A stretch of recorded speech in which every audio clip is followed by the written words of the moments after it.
नहीं है। अगर वही तो मुस्लिम पूछा। लीडरशिप डेवलप हो रही है तो आपको क्या परेशानी हो रही है? वो मुकाम पा पाएंगे। फिर वही बात, क्यों नहीं पाएंगे वही तो भाई, पूछ रहे क्यों हैं। नहीं पाएंगे आप बताओ? समाज के लिए लड़े, जितने ज्यादा लीडर निकल के आए हमें तो अच्छी बात है ना हमारे लिए। मैं थोड़ी ना कहता हूँ कि मैं अकेले पूरे समाज का ठेकेदार बनना चाहता हूँ। देखिए हम अभी नए हैं, हमें अभी ज्यादा वक्त नहीं है, लेकिन हमारे काम को अगर आप देखें तो आप देखते भी आए हैं कि उत्तर प्रदेश में मुसलमानों के मुद्दे पे अगर सबसे पहले कोई खड़ा हुआ है तो अब्बास गाजी आज़ाद समाज पार्टी। ये मामला था कासगंज का, जो 2.5 फीट की टोटी पे अल्ताफ को जो है लटका के पुलिस वालों ने मार दिया था। आप बताओ इस उत्तर प्रदेश में कितने मुस्लिम लीडर हैं? मैं क्या कह रहा हूँ, मैं क्या कह रहा हूँ, मेरी बात सुनिए। बहुत बात की हमने भी, बात करने से हल नहीं होता ना सर। सर सुन लीजिए, बात करने से हल नहीं होता। और मंच पे खड़े होके तुम्हें ये देख लूंगा, तुम्हें वो देख लूंगा, इससे भी हल नहीं होता।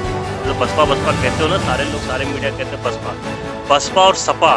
बसपा को इसलिए कहते हैं ना क्योंकि कहीं ना कहीं सुनिए मैं क्या कर रहा हूँ, बसपा वो कहना पड़ेगा इसलिए अब्बास भाई, क्योंकि उसका ये है कहीं ना कहीं, क्योंकि आपने भी कहा, आपकी पार्टी के राष्ट्रीय अध्यक्ष ने लगातार कहा कि बुआ जी से हम चाहते हैं, बुआ जी ने हमसे बात नहीं की, हम उनके साथ में जुड़ना चाहते हैं, हम उनके साथ में समन्वय करना चाहते हैं, तो लोग कहेंगे ही कि आप बसपा और बसपा जो है। तो भीम आर्मी के सिपाहियों से लगातार आपकी बात हो रही है, आजाद समाज पार्टी काशीराम के दिग्गजों से आपकी बात हो रही है, उनके विचार आप सुन रहे हैं, उनकी सोच आप जान रहे हैं। इसी क्रम में हमारे साथ एक और साथी जुड़े हैं, युवा हैं, नौजवान हैं, शायद 30 से 32 साल की उम्र रही होगी जहां तक मैं अंदाजा लगा रहा हूँ, हालांकि थका हुआ चेहरा है चुनाव के माहौल में, खुद बताएंगे। अब्बास गाजी साहब, चलिए उनका तारुफ उन्हीं से लेते हैं। मैं चाहूंगा कि फैक्टम के जो दर्शक हैं वो जानना चाहते हैं कि आपकी तारीफ और तारुफ क्या है। देखिए मेरी तारीफ तो ये है कि इस प्रदेश में, इस देश में दबे कुचले लोगों को उनको हक दिलाना, उनको न्याय दिलाना, उनके साथ खड़े रहना। और मैं अध्यक्ष हूँ उत्तर प्रदेश का यूथ का, हाँ यूथ का अध्यक्ष हूँ। ये बताया अब्बास साहब के लगभग 15 दिनों से आप गोरखपुर में हैं, मेहनत ज्यादा हो गया शायद, कम से कम 3 दिन कम कर लीजिए तो 1 महीना हो गया। इस 1 महीने में कोई ऐसा पल बताएं जो बहुत यादगार है, जब आप कैंपेनिंग के लिए चंद्रशेखर भाई की गए हो बाहर।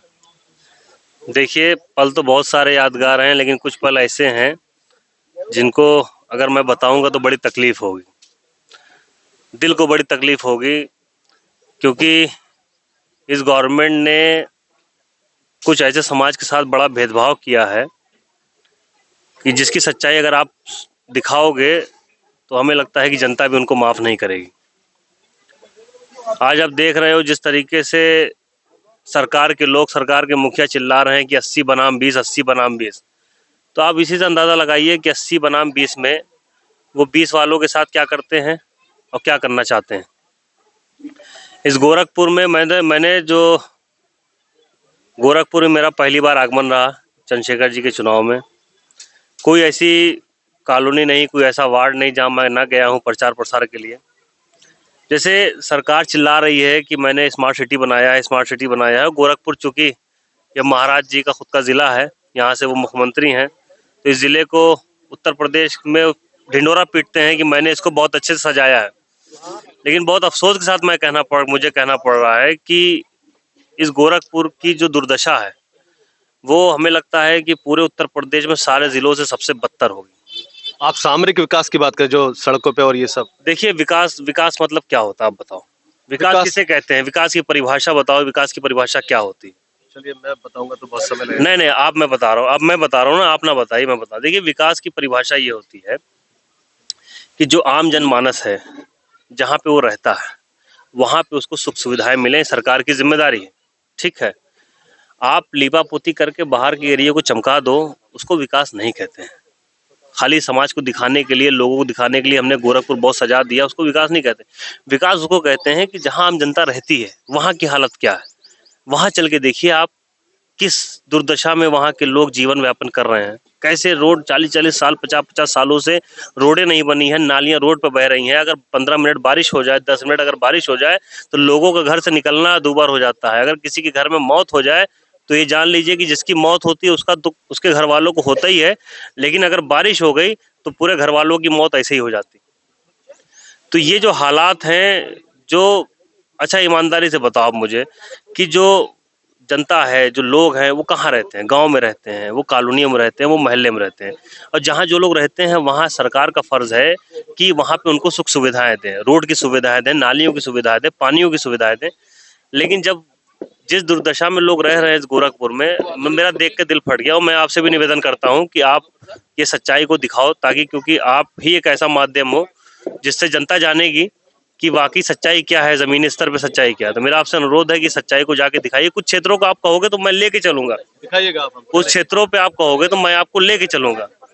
और उस क्षेत्रों को अगर आपके पास दिखाने की ताकत होगी, क्योंकि वजह ये है ना, मैं देखता हूँ सच्चाई कोई दिखाना नहीं चाहता। क्यों नहीं दिखाना चाहता मुझे नहीं पता, अंदर से क्या है। इस पूरे मीडिया सिस्टम को क्या बना दिया गया है ये मुझे नहीं मालूम। कोशिश ये है, प्रयास ये है कि ज्यादा से ज्यादा सच्चाई आप लोग दिखाएं, ताकि जनता भी फैसला लेने पे सक्षम हो। कि जनता को भी, अच्छा ये बताओ, जनता फैसले कैसे लेगी? अगर जनता को झूठ प्रचार आप करोगे तो जनता उसी हिसाब से ना फैसला लेगी। अगर जनता को सच्चाई भी आप दिखाओगे तो फिर जनता फैसला उसी हिसाब से लेगी। तो फर्ज तो ये है कि आपको तो सच होना पड़ेगा, सच्चाई के रास्ते पे तो आपको चलना पड़ेगा। आपकी बात को बीच में होल्ड करके मैं ये पूछ रहा हूँ आपसे, आपके जो तीखे बाण है वो लगातार मेन स्ट्रीम मीडिया पे चल रहे हैं, तो उनसे इतनी नाराजगी क्यों है? चंद्रशेखर आजाद जी को तो कवर करती है वो मीडिया, कुछ और चाहते हैं क्या? देखिए मैं बताऊं आपको, हमारे हमारे जो राष्ट्रीय अध्यक्ष हैं चंद्रशेखर आजाद जी, उनकी लोकप्रियता पूरे देश में है। और ये जो है ये मीडिया की मजबूरी है, इसलिए क्योंकि अगर उनको कवरेज नहीं करेंगे तो उनको टीआरपी नहीं मिलेगी। ठीक है, हम लोगों ने जमीन पे मेहनत करके, संघर्ष करके अपने आप को उस काबिल बनाया है कि जो मीडिया कवरेज करती है। लेकिन ये बात अलग है, मैं कहता हूं कि आप सच्चाई से पीछे क्यों भागते हो? आपका काम है सच दिखाना ना। इस देश में चौथा स्तंभ मीडिया को माना गया कि नहीं माना गया? क्यों माना गया? इसीलिए ना माना गया है कि आप सच दिखाओ, सच दिखाओ, क्योंकि वो लोगों की आवाज है और वो आवाज लोगों की आवाज है, ये ठीक है। लेकिन ये है कि लोगों की आवाज को आप निकालते कहाँ हो? आप तो गिने चुने कुछ चंद लोगों को ही खाली प्रमोट करते हो। लोगों की आवाज दिखाओ। तो आप चलो मेरे साथ, आप चलो, आपने आज मुझसे डिबेट ली, आज मुझसे आपने जो है सवाल पूछे हैं, तो सवाल के साथ साथ हमारे ही उसमें आप चल के दिखाओ ना यहाँ के हालात को। मैं जानता हूँ यहाँ के हालात को, यहाँ की जमीनी हकीकत को, कि किस तरीके से लोगों को यहाँ पे डराया जाता है, किस लगे लोगों को यहाँ धमकाया जाता है। लोग बोलने से भी डरते हैं। अच्छा, एक सवाल बीच में ये आ रहा है कि असपा आज हुई है और बसपा एक पुरानी पार्टी है, दोनों के कंपैरिजन में क्या लगता है आपको? जो असपा का कोर वोट है, जो बसपा का कोर वोट है, वो कहीं ना कहीं असपा के साथ भी है, उस वोट को अपनी तरफ लाने में कामयाब हुई आजाद समाज पार्टी काशीराम? देखिए, आप, ये इतिहास गवाह है कि आप कोई पौधा लगाते हैं, ठीक है, बीज डालते हैं, पौधा बनता है, फिर उससे पेड़ बनता है। पेड़ की भी कुछ हद तक उम्र होती है, फिर उसके बाद वो बूढ़ा हो जाता है, या तो उसको काट दिया जाता है, नहीं तो फिर वो अपने आप सूख के खत्म हो जाता है। ठीक है, तो ये जान लीजिए कि हर चीज की कोई ना कोई समय सीमा होती है। फिर उसके बाद जब वो पेड़ सूखने लगता है तो फिर लोग नया पौधा लगाते हैं। नया पौधा लगेगा तो नए तरीके से फल देगा और लोगों को छाया भी देगा। पुराना पेड़ जो सूख गया तो वो छाया नहीं देगा, और उस पर रिस्क ये होगा कि अगर वो कहीं गिर गया तो लोग उससे दब भी सकते हैं। तो जब नया पेड़ लग रहा है, उन नए पेड़ के अंदर इतनी ताकत है, इतनी ऊर्जा है, इतनी हरियाली है, वो आपको फल भी देगा। तो ये समय है, ये कुदरत है, समय समय पे हर चीज बदलती रहती है। तो उत्तर प्रदेश के लोग, देश के लोग जान रहे हैं कि हाँ, मूवमेंट वही है, मिशन वही है, लेकिन अब जो चीज बूढ़ी हो चुकी है उसका समय खत्म हो चुका है। और ये सिस्टम नहीं बनाया है, हमने नहीं बनाया ना भाई। बहुत सारे दलित पार्टियां निकली आई, बहुत सारे नेता निकल के आए, क्यों नहीं स्टेब्लिश हो पाए? आप बताओ। बसपा के रहते समय भी, जब बसपा बनी उस टाइम भी हजारों पार्टियां बनी, आज भी बनती चली आ रही है, 50 पार्टियां होंगी, लेकिन कोई स्टेब्लिश नहीं हुई। आजाद समाज पार्टी 2 साल के अंदर स्टेब्लिश हो गई पूरे देश में। आप बताओ। तो ये हमने नहीं बनाया, ये जनता ने बनाया। जनता ने ही तय किया है कि नहीं, बीएसपी बूढ़ी हो चुकी है, इसको खत्म करो, अब नए तौर पर नया पौधा लग के। अब बताओ, पार्टी हमने बनाई है, पार्टी सब बनाते हैं, लेकिन पार्टी को पूरे देश में, पूरे प्रदेश में पार्टी को ऊंचाइयों पे पहुंचाता कौन है? जनता पहुंचाती है ना। हम तो बना सकते हैं, हम मेहनत कर सकते हैं, लड़ सकते हैं, लेकिन इसको पहुंचाने का काम जनता का है। और जनता ये जान चुकी है कि एक पेड़ बूढ़ा हो चुका है, अब इसमें कुछ नहीं होने वाला। उसमें रिस्क है कि अगर वो गिर गया तो लोग चोटिल हो सकते हैं। लेकिन अब जो नया है ये आपको फल भी देगा, छाया भी देगा और ये आपकी सुरक्षा भी करेगा। तो ये जनता ने फैसला कर लिया और 2 साल 3 साल के अंदर ये परिणाम ऐसा होगा कि आने वाला विकल्प जो है आजाद समाज पार्टी का होगा। और मैं आपसे दावे के साथ कह रहा हूँ जो काशीराम साहब ने एक जो जो अपना जीवन त्याग करके एक जो वो मिशन जो बनाया था 85-15 का, तो ये जान लीजिए कि 85% इस प्रदेश में राज करने के लिए 3 साल के अंदर 4 साल के अंदर तैयार होने वाला है। मतलब आप बहुत मजबूत है। आप कह रहे हैं और कि ये वादा है 2 साल के अंदर हमने इतनी बड़ी भूमिका बना ली कि बड़ी बड़ी पार्टी के लोग, बड़ी बड़ी पार्टी के नेता, बड़े बड़े पार्टी के अध्यक्ष जो है बिना हमाम को लिए हुए अलायंस नहीं कर पा रहे थे। लेकिन वही बात है कि हमने क्या कहा आपसे कि बड़े बड़े दल के लोग जो 20-20 साल से पार्टी बनाए हैं आज उन्हें कोई नहीं पूछ रहा। 2 साल के लोग, 2 साल की पार्टी के लोगों को 2 साल की पार्टी की इतनी अहमियत हो गई है कि लोग बुला के गठबंधन करने के लिए तैयार है। अब उससे हमारा एनालिसिस कर लो कि हम कितने पानी में। लेकिन यहाँ पे बात यह है कि मान सम्मान वाला मामला मुझे पता है और मेरे अंदर इतना जज्बा हौसला हमारे लोगों के अंदर, हमारे अध्यक्ष के अंदर, वो पता है कि हम अकेले वो सब कुछ हासिल कर सकते हैं, हमें किसी के साथ की जरूरत नहीं है। और ये वादा है 2 साल के अंदर हम यहाँ पहुंचे हैं। 5 साल का समय दीजिए, 5 साल में वो भूमिका आएगी कि आजाद समाज पार्टी के बिना किसी का कुछ होने वाला नहीं। मतलब बड़ी जिम्मेदारी से आप ये बात कह रहे हैं कि असपा ही बसपा का विकल्प बनेगा आने वाले वक्त में। बन चुकी, बनेगा नहीं, ये आप कह रहे हैं, आप अपनी बात करिए, मैं नहीं कह रहा हूँ। उनकी बातों से मुझे कहीं लगा है कि आपने कहा कि आने वाले समय में बसपा का विकल्प आसपा बनेगी, ये आप कह रहे हैं। मैं कह रहा हूँ कि हमने बना लिया है, ये बन गया है। चलिए थोड़ा ही फर्क है, बन चुका है, थोड़ा ही फर्क है, इस बात को आगे बढ़ाते हैं। मुझे एक आपकी बातों से एक सवाल कहीं निकल के आया है। बसपा में शमसुद्दीन राइन है, समाजवादी पार्टी में आजम खां है। आप एक युवा मुस्लिम वर्ग से आते हैं और कहीं ना कहीं आपके कामों को देख के लग रहा है कि आप मुस्लिम चेहरा बनते जा रहे हैं। आजाद समाज पार्टी काशीराम में अपने आप को कहाँ देखते हैं या कहाँ स्थापित करेंगे? देखिए, आजाद समाज पार्टी जो है ये बहुजन समाज की राजनीति करती है, ठीक है। मुस्लिम तो हूँ, लेकिन हमारी प्राथमिकता ये है कि बहुजन समाज में चाहे दलित हो, चाहे पिछड़े हो, चाहे मुसलमान हो, किसी के ऊपर अगर कोई दिक्कत हो तो मेरा प्रयास अपना है कि मैं उनके हर सुख दुख में पहुंचूं। ये तो डिप्लोमेटिक जवाब है, ये तो डिप्लोमेटिक जवाब है आपका। लेकिन कहीं ना कहीं बन रहे हैं तो इसमें कोई ये क्या बात है? अगर कोई दलित वर्ग से है तो वो दलितों की बात करे, लेकिन पार्टी एक ही है। कोई अन्य जाति से है वो उसकी बात करे तो इसमें कोई बुराई नहीं। संसद लोकसभा में भी ये सब होता है। तो अगर आप अपने आप को देखें, स्थापित हो रहे हैं कहीं ना कहीं एक मुस्लिम नेता के तौर पर, कहीं ना कहीं आजाद समाज पार्टी में आप स्थापित होते हमें दिख रहे हैं। तो मैं कह रहा हूँ, तो इसमें क्या लग रहा है आपको? आप डिप्लोमेटिक जवाब कहीं ना कहीं दे रहे हैं। आप बताओ, क्या इसमें आपको कोई गुरेज है? कोई गुरेज नहीं है। अगर मुस्लिम लीडरशिप डेवलप हो रही है तो आपको क्या परेशानी हो रही है? वो मुकाम पा पाएंगे? फिर वही बात, क्यों नहीं पाएंगे? वही तो भाई क्यों नहीं पाएंगे? आप बताओ, आप बताओ क्यों नहीं पाएंगे? आप काम करेंगे तो पाएंगे। मेरी बात सुनो, मुझे क्या लगता है, आपको क्यों दिक्कत हो रही है भाई? अगर मुस्लिम लीडरशिप डेवलप हो रही है तो उत्तर प्रदेश में क्यों नहीं हो रही? मैं कहता हूँ अब्बास गाजी के नाम से मुस्लिम लीडरशिप डेवलप होगी, क्यों नहीं होगी? बताओ। तो वैसे का क्या होगा? क्यों नहीं होगी? देखिए, हर आदमी को अधिकार है, वो मेहनत करे। समाज ना नेता बनाता है, हम अपने आप से नहीं ना बन जाएंगे। आप ही बताओ कि हमारा नेतृत्व अगर समाज स्वीकार करेगा तभी ना मैं नेता बनूंगा। मुस्लिम समाज का या किसी समाज का कोई भी नेता बनता है तो समाज उसका नेतृत्व जब स्वीकार करता है तब वो नेता बनता है। तो नेतृत्व भी तो तभी स्वीकार करेगा ना जब आप काम करेंगे उनके लिए। मैं कह रहा हूँ कि आदमी मेहनत करे, समाज को लगेगा कि हाँ हमारे सुख। देखो भाई, मेरी बात समझो, आप जब किसी के लिए संघर्ष करोगे तो ये मान लो कि जिसके लिए भी आप संघर्ष करोगे वही आपके साथ खड़ा होगा। और मैं कहता हूं कि इसमें आपको क्या गुरेज है अगर मुस्लिम लीडरशिप के तौर पे अब्बास गाजी सामने आ रहे हैं? मुझे गुरेज नहीं है। आपकी पार्टी से गठबंधन है ओवैसी जी का, उनका क्या होगा अगर आप कल हो जाएंगे तो? मेरी पार्टी से गठबंधन नहीं हो। अच्छा, ऐसा कहा जा रहा है कहीं एक दो जगह। मेरी पार्टी से गठबंधन नहीं है और मैं कह रहा हूँ कि वो भी लीडर हैं, समाज के लिए लड़े। जितने ज्यादा लीडर निकल के आए हमें तो अच्छी बात है ना हमारे लिए। मैं थोड़ी ना कहता हूँ कि मैं अकेले पूरे समाज का ठेकेदार बनना चाहता हूँ कि बस मैं ही अकेले रहूं। मतलब कहीं ना कहीं पार्टी में अपने आप को स्थापित हो जाएंगे। मैं कह रहा हूँ कि हर गली में, हर गांव में मुस्लिम समाज के लीडर निकल के आए। जितना लीडर बनेंगे उतना ना समाज के लिए लड़ेंगे, उनके सुख दुख में खड़े होंगे, उनको अन्याय के खिलाफ उनके लिए लड़ाई लड़ेंगे। मुस्लिम समाज को जोड़ पाएंगे चंद्रशेखर जी के साथ में? मुस्लिम युवाओं को, मुस्लिम समाज को जोड़ पाएंगे आप?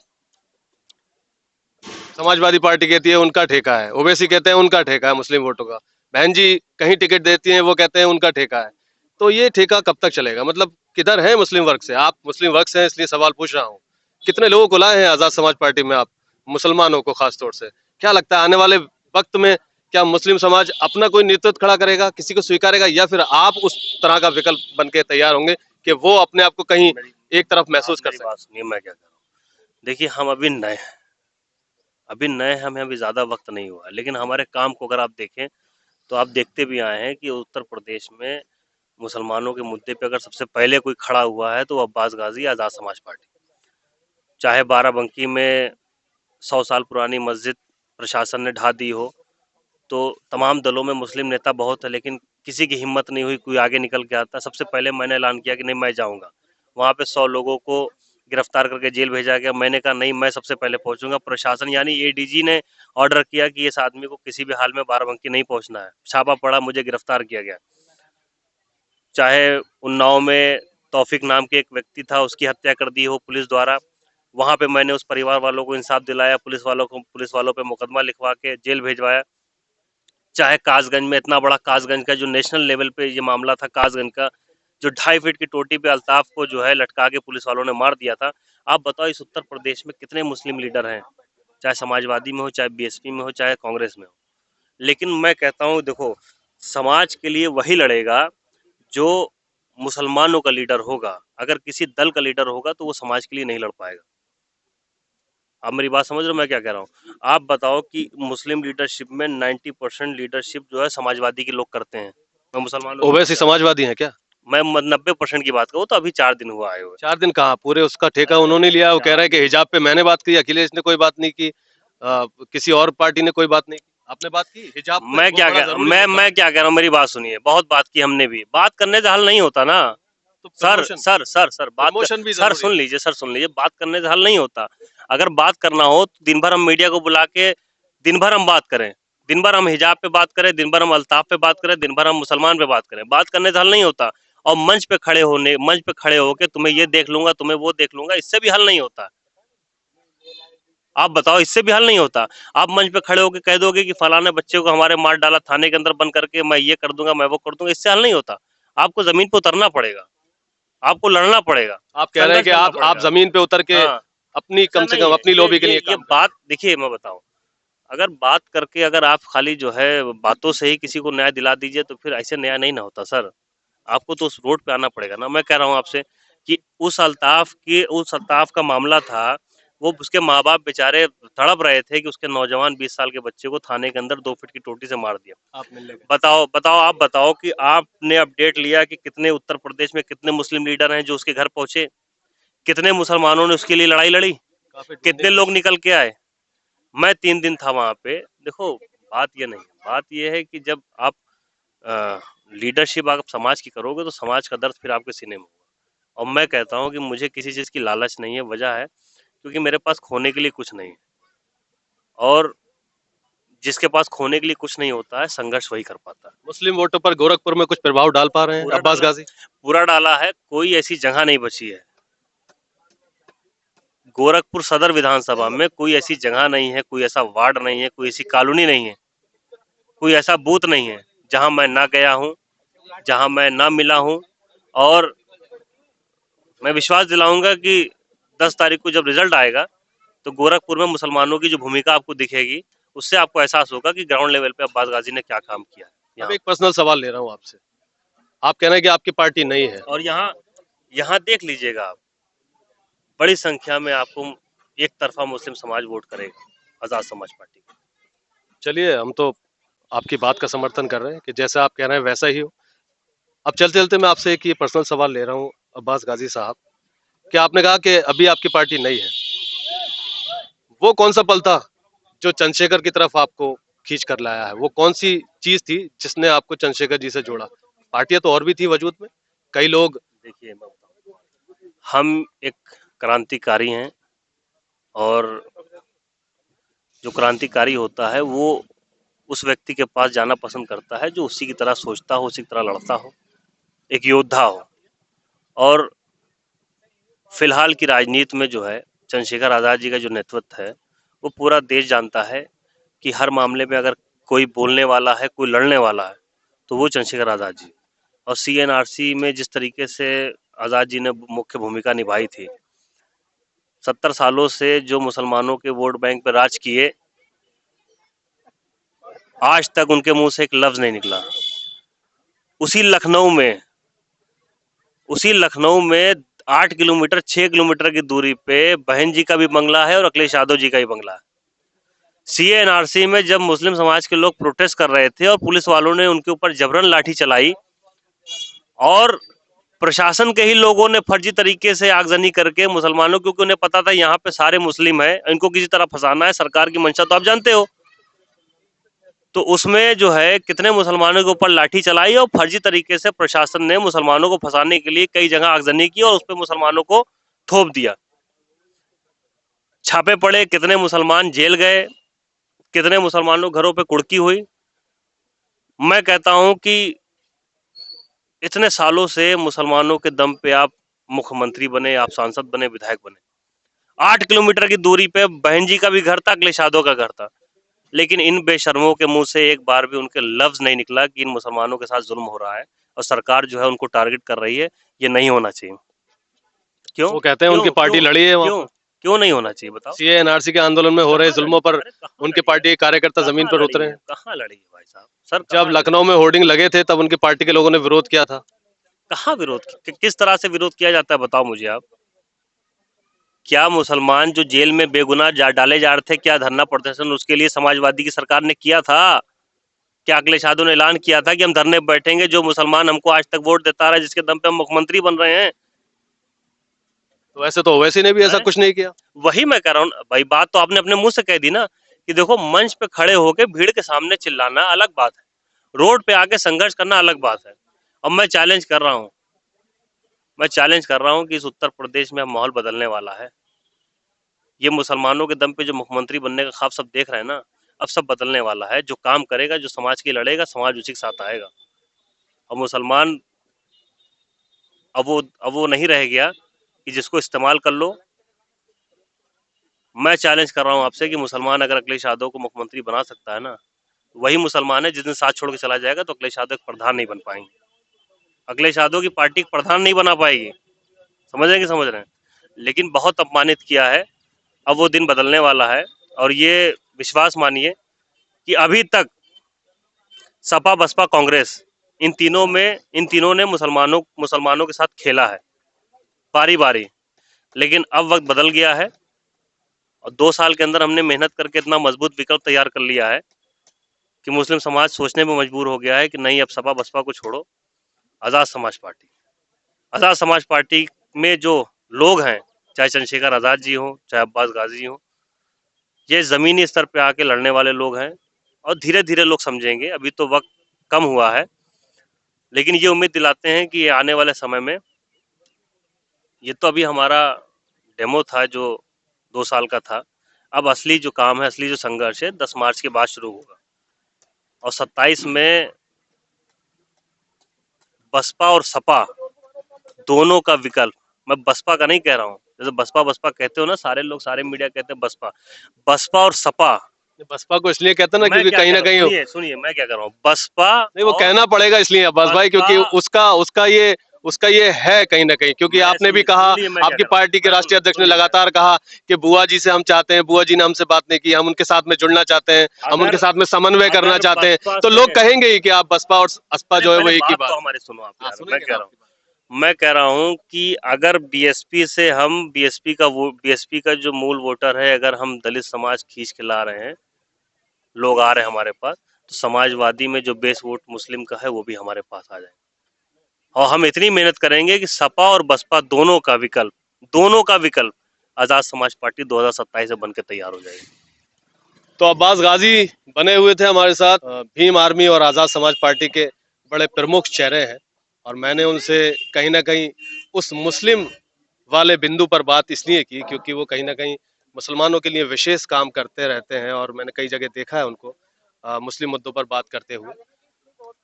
कुछ बातें ऐसी होती हैं जो जरूरी होती हैं कि जिनको आप तक पहुंचाना चाहिए होता है। आज जो पहलू आप देख रहे हैं ये आजाद समाज पार्टी का एक नया पहलू है, उनके नेताओं से आपको रूबरू कराना, उनकी बातों को, उनके विचारों को खासतौर से आपको पहुंचाना।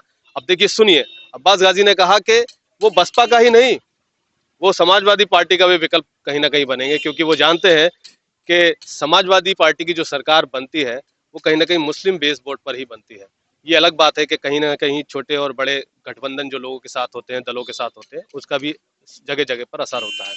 तो देखते हैं उनकी बातों को कब तक जनता अमली जामा पहनाएगी, तो देखते हैं वो कब सत्ता में आएंगे, तो देखते हैं कि अब आने वाले वक्त में आजाद समाज पार्टी जो कि भीम आर्मी से बनी है वो क्या गुल खिलाएगी। तब तक आप बने रहिए फैक्टम पर हमारे साथ। बहुत बहुत शुक्रिया। जय हिंद।